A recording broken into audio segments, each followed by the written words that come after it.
So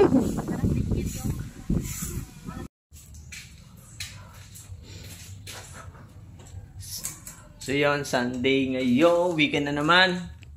Anong date ngayon? Hindi ko alam kung anong date na naman, pero nagpapagawa ako ngayon dito. Ay, di, tapos na pala paggawa. Update sa piggery. So may pinagawa akong bago sa piggery, dagdag lang.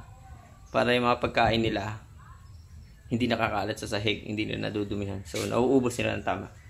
So ito yung pinagawa ko sa kanila. So yun, hindi ko alam paano ba, ano bang tawag nila dito. Ayan yung pinagawa ko, yan. Lahat yan.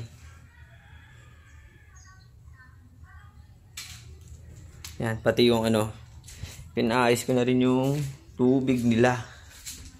Yan, lahat na yan. Para nakakailib sila kahit anong oras gusto nila. Tapos yun, yung kanila, dalawang drum yan eh. Yan, tapos nagpahukay na rin ako sa likod.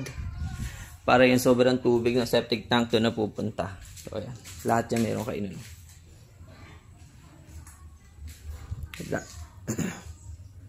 Yan, lahat yan. Ito hindi ko na binalagyan kasi hiwalay eh. Solo ang tubo niyan. So ako na lang gagawa niyan. Ubus na ang laman, wala nang stock. Stock na ulit kami, bago na naman. Ayan yung mga kainan nila. Halos lahat sila may kainan at tubigan na. So mas lalakas sila. Ito pinahukay ko to eh. So yan muna, kapag yan napuno na, pag napuno yan, lipat naman doon sa kabila. Tapos tambak lupa dito para na-absorb ba. So palit-palit lang. Para hindi mabaho. So yan, kainin niya.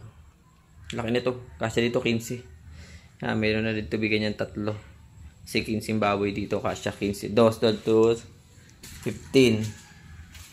So yun lang. At meron pa akong isang update sa susunod. May pinapagawa pa ako. So unti-unti lang. Tatapos din yan. So yun. Dito na lang sa susunod ulit pag may laman na. Ubus eh oh. Ubus sila eh oh.